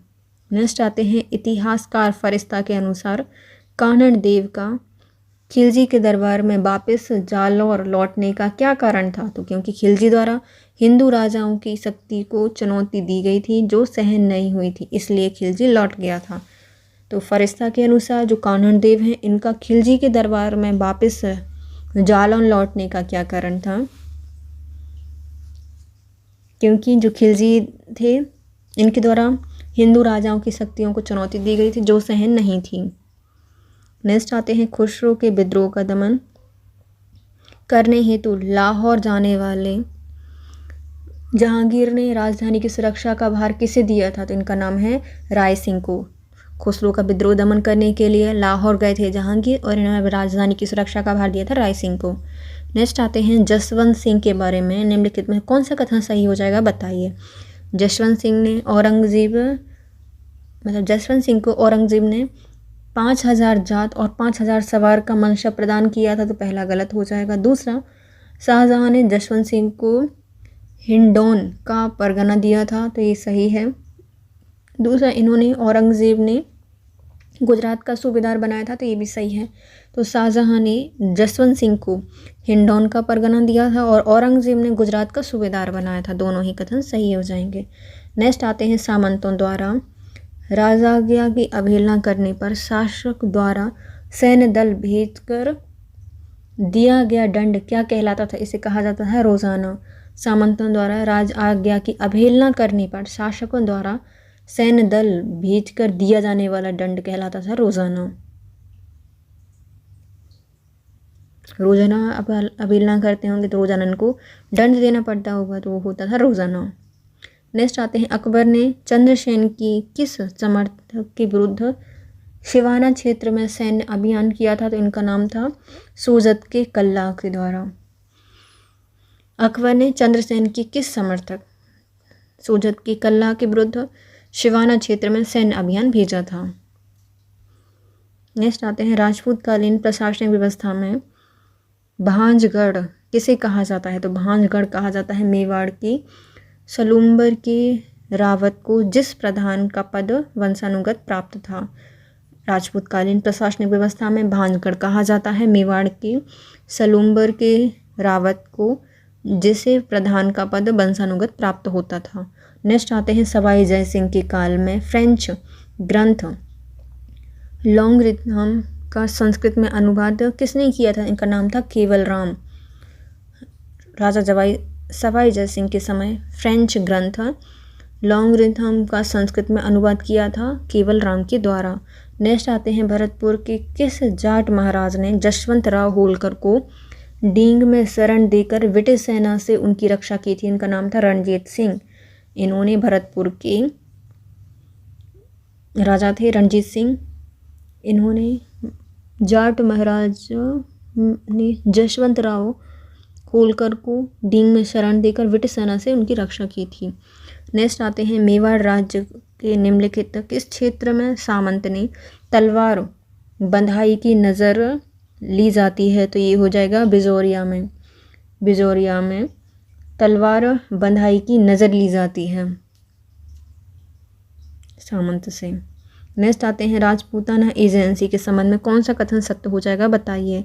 राजपूताना राज्यों पर अंग्रेजी सर्वोपरिता को प्रायोगिक बनाने के लिए 1832 में राजपूताना एजेंसी स्थापित की गई थी, तो पहला सही हो जाएगा। दूसरा, राजपूताना एजेंसी के राजनीतिक प्राधिकरण के लिए agent to the governor general का पद सर्जित किया गया था, तो ये गलत हो जाएगा। फिर है राजपूताना एजेंसी का मुख्यालय अजमेर में स्थापित किया गया था, तो ये भी सही है। और चौथा, राजपूताना एजेंसी अंततः 22 देशी रियासतें और ठिकानों से संबंधित थी, तो ये भी सही हो जाएगा। तो राजपूताना एजेंसी पर अंग्रेजी सर्वोपरिता को प्रायोगिक बनाने के लिए 1832 में इन्होंने राजपूताना एजेंसी स्थापित की। राजपूताना एजेंसी का मुख्यालय अजमेर में स्थापित किया गया। राजपूताना एजेंसी अंततः 22 देशी रियासतों और ठिकानों से संबंधित थी। नेक्स्ट आते हैं धौलपुर समझौता 1741 में हुआ था। इसके संबंध में कौन सा कथन असत्य है बताइए। तो यह जयपुर महाराजा जय सिंह और पेशवा बालाजी बाजीराव की मध्य हुआ था, तो पहला सही हो जाएगा। दूसरा, पेशवा बालाजी बाजीराव ने धौलपुर में महाराजा जय सिंह की शिविर में भेंट की थी, तो ये भी सही हो जाएगा। पेशवा चंबल के पूर्व और दक्षिण की जागीरों से नज़र एवं पेशकश लेगा, ये भी सही हो जाएगा। पेशवा को मालवा की सूबेदारी नहीं दी जाएगी, ये गलत था। तो जो धौलपुर समझौता हुआ था 1741 में किन के बीच में हुआ था, तो जय सिंह की महाराजा सवाई जय सिंह के बीच में और पेशवा बालाजी बाजीराव के बीच में हुआ था। दोनों ने ये निश्चित किया था कि बाजीराव ने धौलपुर से महाराजा जय सिंह के शिविर में भेंट की थी और पेशवा ने चंबल के पूर्व और दक्षिण के जागीरदारों से नज़र एवं पेशकश लेना प्रारंभ किया था। नेक्स्ट आते हैं कथन और कारण बताइए। 1857 की क्रांति के प्रारंभ होने पर कमिश्नर डिक्सन ने अजमेर के शस्त्रागार एवं गोला बारूद की सुरक्षार्थ ब्यौरा के मेर रेजिमेंट की सैनिकों को अजमेर में तैनात किया था, तो पहला सही हो जाएगा। दूसरा, कारतूसों पर लगी गाय और सुअर की चर्बी से उत्पन्न धार्मिक उन्माद का इन सैनिकों पर भी प्रभाव नहीं था और ये अधिक विश्वसनीय थे, तो ये भी सही हो जाएगा। दोनों सही हैं और आर्य की सही व्याख्या करता है। तो 1857 के विद्रोह के समय जो कमिश्नर डिक्सन हैं, इन्होंने अजमेर के शस्त्रागार एवं गोला बारूद की सुरक्षा के लिए ब्यौरा के मेर रेजिमेंट के सैनिकों को अजमेर में तैनात किया, क्योंकि कारतूस पर लगी गाय और सुअर की चर्बी से उत्पन्न धार्मिक उन्माद पर जो इन सैनिक हैं इनका प्रभाव नहीं पड़ा था और ये अधिक विश्वसनीय थे। नेक्स्ट आते हैं निम्नलिखित कथनों में से कौन सा सत्य है बताइए। तो पहला, 1870 में अजमेर दरबार से जोधपुर के महाराजा तख्त सिंह नाराज होकर जोधपुर लौट गए थे, तो पहला सही हो जाएगा। दूसरा, ब्रिटिश शासनकार ने देशी रियासतों को गोद लेने की अधिकार की सनद 1862 में प्रदान की थी, तो ये भी सही हो जाएगा। 1887 में बीकानेर के कर्नल थॉम्पटन की अध्यक्षता में रीजेंट काउंसिल का निर्माण किया गया था, तो ये भी सही हो जाएगा। और 1848 में झालावाड़ राज्य की स्थापना की गई थी, तो ये गलत हो जाएगा। पहले सभी सही हैं, डी गलत हो जाएगा। तो पहला, 1870 में अजमेर दरबार में जोधपुर के महाराजा तख्त सिंह नाराज होकर जोधपुर लौट गए थे, पहला सही है। दूसरा, ब्रिटिश सरकार ने देशी रियासतों को गोद लेने के अधिकार की सनद 1862 में प्रदान की थी। 1887 में बीकानेर के कर्नल थॉम्पटन की अध्यक्षता में रीजेंट काउंसिल का निर्माण किया गया था, तो ये भी सही हो जाएगा। नेक्स्ट आता है 1837 में किस रियासत के महाराजा ने अपनी गया यात्रा में अपने सामंतों को कन्यावध ना करने के लिए शपथ दिलाई थी, तो इनके नाम है बीकानेर। बीकानेर के राजा थे जिन्होंने गया यात्रा करते समय 1837 में अपने सामंतों को कन्यावध ना करने की शपथ दिलाई थी। नेक्स्ट आते हैं किस राजनैतिक संगठन को 15 अगस्त 1924 में जोधपुर राज्य की पशु निर्यात नीति को रद्द करने में सफलता प्राप्त की थी, तो ये थे मारवाड़ हितकारिणी सभा। राजनीतिक संगठन जो कि 15 अगस्त 1924 में जोधपुर राज्य की पशु निर्यात नीति को रद्द करने में सफलता प्राप्त की थी, मारवाड़ हितकारिणी सभा ने। नेक्स्ट है 1857 की क्रांति के दौरान जयपुर रियासत में किस परगने के आमिल ईश्वरदास ने टोंक के नवाब की विद्रोही सेना की सहायता प्राप्त की थी, तो उनका नाम था हिंडौन। किनको सहायता प्रदान की थी, तो उनका नाम है जयपुर रियासत के परगने में आमिल ईश्वरदास ने टोंक के नवाब की विद्रोही सेना को सहायता प्रदान की थी हिंडौन के 1857 की क्रांति में। नेक्स्ट आते हैं निम्नलिखित कथनों को पढ़िए और सही विकल्प का चयन कीजिए। पहला, शोभालाल गुप्त ने हरिजन सेवाश्रम की स्थापना सगरवाड़ा में की थी, तो पहला सही हो जाएगा। दूसरा, माणिकलाल वर्मा ने और भोगीलाल पांड्या ने मध्य भील के उत्थान को लेकर महारावल से मिलने को लेकर मतभेद हो गया था, तो ये भी सही हो जाएगा। दोनों कथन सही हो जाएंगे। तो जो शोभालाल गुप्त हैं इन्होंने हरिजन सेवाश्रम की स्थापना सागरवाड़ा में की थी। और जो मणिक लाल वर्मा हैं या जो भोगीलाल पांड्या हैं इनके मध्य भीलों के उत्थान को लेकर महारावल से मिलने के लिए मतभेद हो गया था। नेक्स्ट आते निम्नलिखित में से 1818 में उदयपुर राज्य के भील विद्रोह के कारण कौन थे? तो भील विद्रोह हुआ था अंग्रेज़ों का भील दमन नीति के कारण। दूसरा, अंग्रेज़ों द्वारा भीलों से जबरन कर वसूली करना। और तीसरा, अंग्रेज़ों द्वारा भीलों से रखवारी और बोलाई कर वसूली पर रोक लगाना। इस कारण से 1818 में उदयपुर राज्य में भील विद्रोह हुआ था। रीज़न थे अंग्रेज़ों की भील दमन नीति, दूसरा अंग्रेज़ों द्वारा भीलों से जबरन कर वसूली कराना, और तीसरा अंग्रेज़ों द्वारा भीलों से रखवारी और बोलाई कर वसूली पर रोक लगाना। नेक्स्ट आते हैं प्रथम विश्व युद्ध के काल में राजपूताना के राजाओं से सहयोग प्राप्त करने हेतु अंग्रेज़ों ने साम्राज्यिक युद्ध सम्मेलन का सदस्य निम्नलिखित में से किस महाराज को मनोनीत किया था? तो ये थे महाराजा गंगा सिंह। प्रथम विश्व युद्ध के समय राजपूताना के राजा से सहयोग प्राप्त करने हेतु अंग्रेज़ों ने साम्राज्यिक युद्ध सम्मेलन के सदस्य निम्नलिखित में से किस महाराजा को मनोनीत किया था? तो महाराजा गंगा सिंह को। All India state people conference का द्वितीय वार्षिक सम्मेलन कब और कहाँ पे हुआ था? तो मुंबई में हुआ था 1929 में। All India state people's conference का दूसरा वार्षिक अधिवेशन मुंबई में 1929 में हुआ था। नेक्स्ट आते हैं फतहकरण चारण एवं ब्रह्मदेव ने किस किसान आंदोलन में महत्वपूर्ण भूमिका निभाई है? तो इन्होंने बिजोलिया आंदोलन में महत्वपूर्ण भूमिका निभाई है। किसने? फतहकरण चारण एवं ब्रह्मदेव के द्वारा बिजोलिया किसान आंदोलन में महत्वपूर्ण भूमिका निभाई गई है। नेक्स्ट आता है 1939 में सिरोही राज्य प्रजामंडल आंदोलन में कौन सी महिलाओं ने भाग लिया था? तो इसमें थी राम प्यारी बेन, हेजाबेन, रुक्मणी बेन और उगम बेन। उपयुक्त सभी सिरोही राज प्रजामंडल आंदोलन में महिलाओं ने भाग लिया था। 1939 में सिरोही राज प्रजामंडल आंदोलन में राम प्यारी बेन, हेजाबेन, रुक्मणी बेन और उगम बेन के द्वारा आंदोलन में भाग लिया गया था। नेक्स्ट आते हैं मध्यकालीन राजस्थान में हाट बाजारों के व्यवसायियों से स्थानीय अधिकारियों द्वारा तरकारियों पर निम्नलिखित में से कौन सा कर लिया जाता था? इन्हों से लिया जाता था इक्ष कर। कौन सा? इक्ष कर लिया जाता था। राजस्थान के हाट बाजारों में जो स्थानीय अधिकारी थे उनसे के द्वारा व्यापारियों से लिया जाता था तरकारी कर, जिसे इक्ष कर कहा जाता था। नेक्स्ट आते हैं फरवरी 1937 में किस राज्य के शासक ने जय नारायण व्यास के साथ उदार व्यवहार हेतु जयपुर के प्रधानमंत्री डोनाल्ड फील्ड को पत्र भेजा था? तो उनका नाम है बीकानेर। बीकानेर के शासक थे जिन्होंने जय नारायण व्यास के साथ उदार व्यवहार हेतु उदयपुर के प्रधानमंत्री रोनाल्ड फील्ड को पत्र लिखा था। नेक्स्ट आते हैं जयपुर जोधपुर रियासत ने कंपनी के साथ संयुक्त रूप से नमक संधि कब की थी? तो इनके द्वारा 1869 में नमक संधि की गई थी। किसने की थी? जयपुर जोधपुर रियासत ने कंपनी के साथ संयुक्त रूप से नमक संधि की थी 1869 में। नेक्स्ट आते हैं प्रति बीघा भूमि की उर्वरा और पैदावार के आधार पर निर्धारित राजस्व कहलाता है बिघोरी। क्या कहा जाता है? बिघोरी कहा जाता है। प्रति बीघा भूमि की उर्वरा और पैदावार के आधार पर जो निर्धारित राजस्व है उसे बिघोरी कहा गया।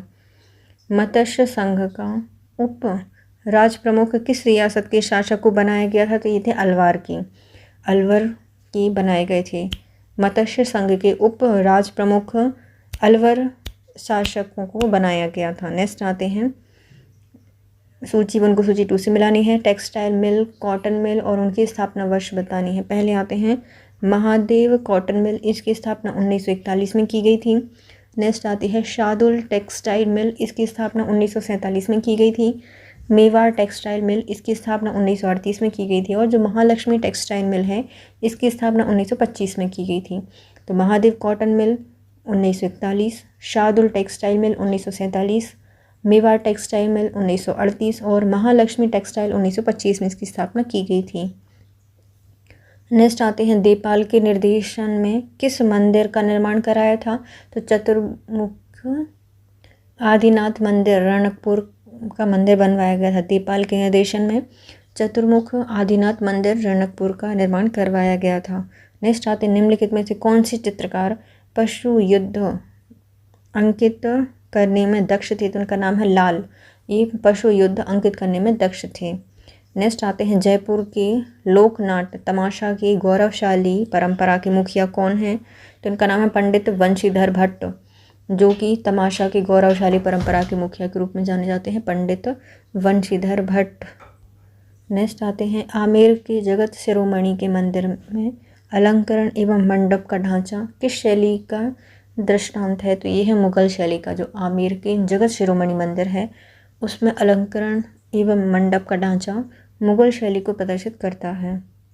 नेक्स्ट आते हैं आधुनिक राजस्थानी साहित्यकारों की रचनाएं, तो पहले दिए गए हैं रचनाकार और उनकी दिए गई हैं रचनाएं। सबसे पहले आते हैं रामकरण अशोका, इनका संबंध है मारवाड़ी कल्याण व्याकरण से, मारवाड़ी व्याकरण से संबंधित है रामकरण अशोका। नेक्स्ट आते हैं कृपाराम चारण, इनका संबंध है राजिया के सोठे से। नेक्स्ट है उमरदान लालाश, इनका संबंध है उमर काव्य से। और जो शिवचंद्र भारतीय हैं इनका संबंध है कनक सुंदर से। नेक्स्ट आते हैं राजस्थानी कवि और उनके ग्रंथ बताने हैं। सबसे पहले आते हैं शिवदास गारड़, इनका संबंध है अचलदास खिचीरी वचनिका से, तो पहला सही हो जाएगा। दूसरा वादाडाडी, इनका संबंध है वीरामायण से। नेक्स्ट आते हैं दुर्शा आड़ा, इनका संबंध है विरुद्ध छत्तीस से। और जो पृथ्वीराज राठौर हैं इनका संबंध है वेली किशन रुक्मणी से संबंधित हैं, तो ये सभी क्या हो जाएंगे, सुमिलित हो जाएंगे। नेक्स्ट आते हैं कोरोमंडल तट की प्रमुख व्यापारिक बस्तियों के रूप में मछलीपट्टनम का स्थान किस ब्रिटिश व्यापारिक बस्ती ने ले लिया था, तो ये लिया था फोर्ट सेंट जॉर्ज मद्रास में, इनके द्वारा ले लिया गया था। जो कोरोमंडल का व्यावसायिक बस्ती है मछलीपट्टनम का स्थान ब्रिटिश व्यापारिक बस्ती फोर्ट सेंट जॉर्ज मद्रास के द्वारा ले लिया गया था। 9 फरवरी 1757 को नवाब सिराजुद्दौला और अंग्रेज़ों के मध्य हस्तांतरित अलीनगर की संधि में निम्नलिखित में से कौन सा खंड नहीं था, तो अंग्रेज़ों को व्यापार का अधिकार पुनः मिल गया था, तो पहला सही है। दूसरा अंग्रेज़ों को कलकत्ता में किलेबंदी की अनुमति नहीं दी गई थी, तो ये गलत हो जाएगा, बल्कि किलेबंदी की अनुमति इनको मिल गई थी। नेक्स्ट है अंग्रेज़ों को कुछ वित्तीय क्षतिपूर्ति भी प्राप्त हुई थी, ये भी सही है। और अंग्रेज़ों को अपने सिक्के ढालने की भी आज्ञा दे दी गई थी, तो ये भी सही है। तो उपयुक्त सभी सही हो जाएंगे, बस किलेबंदी की जो अनुमति है वो भी उनको दे दी गई थी। नेक्स्ट आते हैं सैयद बंधुओं के प्रभाव मुगल दरबार से हटाने में निम्नलिखित महत्वपूर्ण भूमिका निभाई थी, तो जो सैयद बंधु हैं इनको मुगल दरबार से हटाने में महत्वपूर्ण भूमिका निभाई थी निज़ाम उल मुल्क अशरफ जाह के द्वारा। निज़ाम उल मुल्क अशरफ जाह ने सैयद बंधुओं का प्रभाव मुगल दरबार से हटाया था। नेक्स्ट आते हैं कौन से आंग्ल मैसूर युद्ध जिसमें युद्ध स्थल के साथ सम्मिलित नहीं है, बताइए। त्रिनोमाली युद्ध ये प्रथम आंग्ल मैसूर युद्ध में हुआ था, पहला सही है। दूसरा मालवाली ये द्वितीय आंग्ल मैसूर युद्ध में नहीं हुआ था। श्रीरंगपट्टनम तृतीय आंग्ल मैसूर युद्ध हुआ था श्रीरंगपट्टनम में, और सदाशीर में हुआ था चतुर्थ आंग्ल मैसूर युद्ध। तो पहला आंग्ल मैसूर युद्ध त्रिनोमाली में हुआ था, तीसरा आंग्ल मैसूर युद्ध श्रीरंगपट्टनम में हुआ था, और चौथा आंग्ल मैसूर युद्ध सदाशीर में हुआ था। नेक्स्ट आते निम्नलिखित में कौन सा कथन असत्य है, बताइए। तो इसमें दिया गया है कलकत्ता परिषद ने सूरत की संधि 1775 को अस्वीकार किया था, तो सही हो जाएगा कि जो कलकत्ता है उन्होंने सूरत की संधि 1775 को अस्वीकार कर दिया था। दूसरा लंदन स्थित डायरेक्टरों ने सूरत की संधि को स्वीकार किया था, तो ये भी सही है कि जो लंदन में बैठे हुए डायरेक्टर थे उन्होंने बोला कि सूरत की संधि हम तो स्वीकार करते हैं, दूसरा सही हो जाएगा। तीसरा प्रथम मराठा युद्ध में अंग्रेज ग्वालियर दुर्ग जीतने में असफल रहे थे, तो ये गलत हो जाएगा, बल्कि सफल रहे थे। नेक्स्ट आता है कड़ा इलाहाबाद के युद्ध में अंग्रेज़ों के विरुद्ध सिराजुद्दौला अवध को किस मराठा नेता ने सैनिक सहायता दी थी, उनका नाम है मल्हार राव होलकर। जो कड़ा इलाहाबाद के युद्ध में अंग्रेज़ों के विरुद्ध सिराजुद्दौला को जो सेना भेजी थी मराठाओं के द्वारा वो थे मल्हार राव होलकर। नेक्स्ट आते निम्नलिखित में से किसने मिनट को मल्हारवाड़ी व्यवस्था का आधार माना है, तो इनका नाम है हॉल्ट मैकेंजी। इन्होंने मिनट को मल्हारवाड़ी व्यवस्था का आधार माना है हॉल्ट मैकेंजी के द्वारा। नेक्स्ट आते हैं ऑल इंडिया स्पिनर्स एसोसिएशंस और all India village industries association की स्थापना किसने की थी, तो महात्मा गांधी के द्वारा की गई थी। तो ऑल इंडिया स्पिनर्स एसोसिएशंस और इंडिया विलेज इंडस्ट्रीज एसोसिएशन, दोनों की स्थापना महात्मा गांधी ने की थी। नेक्स्ट आते हैं कृषकों को साहूकारों से ऋणग्रस्तता और गरीबी से राहत देने के लिए सबसे पहले विधायी उपाय कौन सा था? तो ये दक्कन कृषक राहत अधिनियम था। दक्कन कृषक राहत अधिनियम, जो कि कृषकों को साहूकारों के ऋणग्रस्तता और गरीबी से राहत देने के लिए सबसे पहले विधायी उपाय था। नेक्स्ट आते हैं निम्नलिखित में से कौन से रणजीत सिंह के तोपखानों के भाग थे? रणजीत सिंह थे, उनके तोपखानों में थे तोपखाना फिली, तोपखाना सुत्री और तोपखाना अस्वी और तोपखाना गवी। उपयुक्त चारों ही थे। तो रणजीत सिंह के तोपखाने में शामिल थे तोपखाना फिली, तोपखाना सुत्री, तोपखाना अस्वी और तोपखाना गवी। नेक्स्ट आते हैं रेगुलेटिंग एक्ट के तहत स्थापित सुप्रीम कोर्ट मुकदमे सुनता था। तो सुप्रीम कोर्ट का मुकदमे होते थे वो भारतीयों के मुकदमे सुनता था, केवल कंपनी अधिकारियों के सुनता था और सम्राट द्वारा नियुक्त अधिकारी हैं उनके भी मुकदमे सुनता था। तो उपयुक्त सभी के सुनता था। रेगुलेटिंग एक्ट 1773 में आया था। इसके तहत 1774 में बना था सुप्रीम कोर्ट, जो कि भारतीयों के, कंपनियों के अधिकारियों के और सम्राट द्वारा नियुक्त अधिकारियों के मुकदमे को सुनता था। नेक्स्ट आते हैं वाणिज्यीकरण के संबंध में कौन सा कथन सत्य हो जाएगा, बताइए। तो जो वाणिज्यीकरण है इसके संबंध में सत्य है कि भारतीय अर्थतंत्र के पूंजीवादी रूपांतरण के फलस्वरूप स्वपर्याप्त ग्रामीण समुदायों का विनाश हुआ और लोगों को आर्थिक दुर्दशा का सामना करना पड़ा। तो पहला सही हो जाएगा। दूसरा, विश्व जनित अर्थतंत्र के विकास की दृष्टि से यह प्रक्रिया प्रगतिशील ही मानी जाती है। इसने भारत का दुनिया के साथ संयुक्तिकरण किया था। तो ये भी सही हो जाएगा। तीसरा, भारतीय ग्राम की कृषि एवं उद्योगों की एकता भी भंग हो गई थी। तो ये भी सही हो जाएगा। उपयुक्त सभी सही हैं। तो वाणिज्यीकरण के संबंध में सही है कि भारतीय अर्थव्यवस्था के पूंजीवादी रूपांतरण के परिणाम स्वरूप स्वपर्याप्त ग्रामीण समुदायों का विनाश हुआ और लोगों को आर्थिक दुर्दशा का सामना करना पड़ा। दूसरा, विश्व जनित अर्थतंत्र के विकास की दृष्टि से यह प्रक्रिया प्रगतिशील ही मानी जाएगी।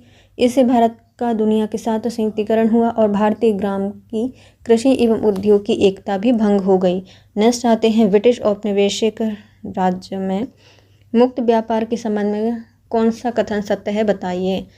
तो मैनेजिंग एजेंसी प्रणाली ने केवल भारतीय उद्योगों को वित्तीय सहायता प्रदान की थी। तो पहला गलत हो जाएगा। दूसरा, यूरोपीय मैनेजिंग एजेंट अर्थव्यवस्था के सर्वाधिक महत्वपूर्ण क्षेत्रों में होने वाले पूंजी निवेश को नियंत्रण कर सकते थे। तो ये वाला सही हो जाएगा। पहला गलत है, दूसरा सही हो जाएगा। जो ब्रिटिश औपनिवेशिक का राज्य था उसमें मुक्त व्यापार के संबंध में सही है कि जो यूरोपीय मैनेजिंग एजेंट थे उनके अर्थव्यवस्था के सर्वाधिक महत्वपूर्ण क्षेत्र होने वाली पूंजी निवेश को नियंत्रण करते थे। नेक्स्ट आते हैं भारतीय शिक्षा का मैग्ना कार्टा किसे कहा जाता है। तो ये है वुड्स का डिस्पैच, जो कि 1854 को आया था। डलहौजी के समय वुड्स का डिस्पैच शिक्षा का मैग्ना कार्टा कहलाता है।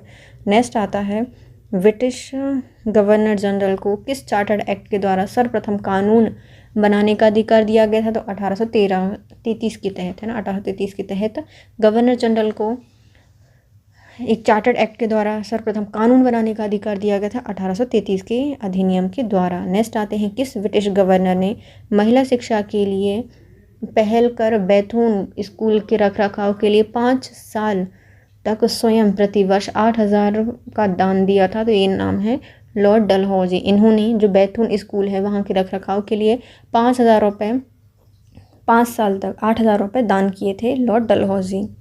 नेक्स्ट आते हैं सूची 1 को सूची 2 से मिलाइए। समाचार पत्र और उनके प्रांत बताइए। तो द हिंदू, पैट्रियर्क, अमृत बाजार पत्रिका और द इंडियन मिरर, इन सब का संबंध था बंगाल से। कहाँ पे प्रकाशित हो रहे थे? तो बंगाल में प्रकाशित हो रहे थे। नेक्स्ट आते हैं Rast Goftar, the native opinion, the Indu Prakash, जो इंदू प्रकाश को मुंबई से प्रकाशित किया जाता था। द हिंदू, द स्वदेश मित्रम और द आंध्र प्रकाश का इसको प्रकाश किया जाता था मद्रास से, आंध्र प्रदेश से। द ट्रिब्यून, द अखबार ए आज़म, द कोह ए नूर, इसको पंजाब से प्रकाशित किया जाता था। तो पहले कौन सा है? द हिंदू पैट्रियर्क है, अमृत बाजार पत्रिका है और द इंडियन मिरर है, बंगाल से प्रकाशित हो रहे हैं। राफ्त गुफ्ता है, द नेटिव ओपिनियन है और इंदू प्रकाश है, इसको मुंबई से प्रकाशित किया जा रहा है। द हिंदू, द स्वदेश मित्रम और द आंध्र प्रकाशिका, इसको मद्रास से प्रकाशित किया जा रहा है। द ट्रिब्यून, द अखबार-ए-आज़म और द कोह-ए-नूर को पंजाब से प्रकाशित किया जा रहा है। नेक्स्ट आते हैं निम्नलिखित में से विडो रीमैरिज एसोसिएशन की स्थापना किसके द्वारा की गई थी? तो ये महादेव गोविंद रनाडे ने की थी। तो विडो रीमैरिज एसोसिएशन की स्थापना महादेव गोविंद रनाडे ने की थी। मतलब रीमैरिज करनी है विडो की तो महादेव के मंदिर चले जाओ, महादेव गोविंद रनाडे ने इसकी स्थापना की थी। नेक्स्ट आते हैं सर सैयद अहमद खां के द्वारा मुसलमानों को अंग्रेजी शिक्षा के फ़ायदे पहुंचाने के लिए निम्नलिखित में से किन माध्यमों को सर्वप्रथम अपनाया गया था? तो इन्होंने साइंटिफिक सोसाइटी की स्थापना की थी, उर्दू जनरल तहजीब अल अखलाक को भी प्रारंभ किया था और अलीगढ़ आंग्ल मोहम्मदन ओरिएंटल कॉलेज की भी स्थापना की थी, जबकि तहजीब अल निशवा का प्रकाशन के द्वारा नहीं किया गया था। तो सर सैयद अहमद खान हैं, इन्होंने अंग्रेज़ों की जो अंग्रेजी भाषा थी उनको मुसलमानों तक पहुंचाने के लिए 3 रास्ते अपनाए थे। पहला साइंटिफिक सोसाइटी की स्थापना की, दूसरा एक उर्दू जनरल निकाला था तहजीब अल अखलाक, और तीसरा अलीगढ़ आंग्ल मोहम्मदन ओरिएंटल कॉलेज की स्थापना की थी। नेक्स्ट आते हैं सत्यशोधक समाज के कौन कौन से उद्देश्य थे? जो सत्यशोधक समाज है इनका संबंध था, यह सामाजिक समानता और जाति प्रथा का विरोध करती थी। महाराष्ट्र में विधवा पुनर्विवाह का आंदोलन भी इन्होंने चलाया था। वैदिक अनुष्ठान का संवर्धन नहीं करती थी बल्कि प्रतिरोध करती थी और छुआछूत का विरोध करती थी। नेक्स्ट आते हैं यंग मुंबई आंदोलन मुंबई के किस कॉलेज से शुरू हुआ था? तो ये एल्फिंस्टन कॉलेज से स्टार्ट हुआ था। तो यंग हैं तो ये फ़ौरन चले जाते हैं अपने एल्फिंस्टन, फ़ौरन चले जाते हैं। तो यंग मुंबई आंदोलन मुंबई के यंगफिंस्टन कॉलेज से प्रारंभ हुआ था। नेक्स्ट आते हैं उन लेखिका का नाम बताइए जिन्होंने 19वीं शताब्दी में the comparison between women and man पुस्तक लिखी है। इनका नाम है ताराबाई शिंदे। इन्होंने comparison between women and man पुस्तक को लिखा है। नेक्स्ट आती है छोटा नागपुर की हो और मुंडा जनजाति के पीर किसे कहा जाता है? तो ये थे 7 से 12 गांव की इकाई को क्या कहा जाता था? पीर कहा जाता था। तो हो और मुंडा जनजाति में पीर कहा जाता था 7 से 12 गांव की इकाई को। नेक्स्ट आते हैं जातिग्रस्त समाज को सुधारने और सामाजिक समानता को बढ़ावा देने के लिए मानव मात्र के लिए एक धर्म, एक जाति, एक ईश्वर का आह्वान किसने किया था? तो ये नारायण गुरु ने किया था। मानव मात्र के लिए एक धर्म, एक जाति, एक ईश्वर का आह्वान किया था नारायण गुरु के द्वारा। नेक्स्ट आते हैं नील की खेती के खिलाफ किसानों की पहली आम हड़ताल औपनिवेशिक बंगाल के किन 3 प्रमुख जिलों में हुई थी? तो ये हुई थी बारासात, पावना और नादिया में। नील की खेती के जो किसान का विद्रोह था, हड़ताल थी, औपनिवेशिक बंगाल के 3 जिलों में हुआ था। पहले हुआ था बारासात में, दूसरा पावना और तीसरा नादिया में। नेक्स्ट आते हैं मीर जाफ़र के समय शासक और उनके क्षेत्र में से कौन सा सम्मिलित नहीं है बताइए? तो पहले आते हैं राम नारायण, बिहार से संबंधित हैं। राजा राम सिंह उड़ीसा थे और राजा दुर्लभ राम का संबंध है मुर्शिदाबाद से, और माधव सिंह पूर्णिया से संबंधित नहीं थे। तो जो मीर जाफ़र हैं इनके समय के शासक बताने हैं, है ना। तो राम नारायण बाहर लेकर आ जाते हैं, तो बाहर से संबंधित हैं। बिहार से रम गए हैं तो उड़ के रम गए हैं, तो रम का संबंध है उड़ीसा से। राजा दुर्लभ राम का संबंध है मुर्शिदाबाद से। नेक्स्ट आते हैं बारदौली सत्याग्रह के दौरान महिलाओं में जागरूकता फैलाने का कार्य निम्नलिखित में से किसने नहीं किया था? तो बारदौली सत्याग्रह के समय मनीबेन पटेल ने, मिठूबेन पेटिट ने और भक्तिवा के द्वारा इसको जागरूकता फैलाई गई थी, लेकिन शुभा लक्ष्मी ने जागरूकता नहीं फैलाई थी। कौन कौन थे बारदौली सत्याग्रह में जागरूकता फैलाने वाले थे? तो मनी से, मिट्ठू से और भक्ति से। तो मनीबेन पटेल, मिठूबेन पेटिट और भक्तिवा के द्वारा इसका आंदोलन में जागरूकता फैलाई गई थी। नेक्स्ट आती हैं बिरसा मुंडा आंदोलन की क्रांतिकारी महिला का नाम क्या है जिसे डिप्टी कमिश्नर पर आक्रमण करने के लिए 2 वर्ष कारावास की सज़ा हुई थी? इनका नाम था मनकी। इनने अपनी मन की सुनी और कमिश्नर पर आक्रमण कर दिया। तो बिरसा मुंडा आंदोलन की क्रांतिकारी महिला नाम जिन्होंने डिप्टी कमिश्नर पर आक्रमण करके 2 वर्ष का कारावास की सज़ा प्राप्त की थी, तो इनका नाम है मनकी। इसके साथ ही हमारे 100 या 150 क्वेश्चंस कंप्लीट होते हैं और एक क्वेश्चन भी कंप्लीट हो गया। नेक्स्ट करेंगे हम नेक्स्ट वीडियो में। तो bye guys, if you like my video please share, subscribe and comment. Thank you so much guys, have a nice day.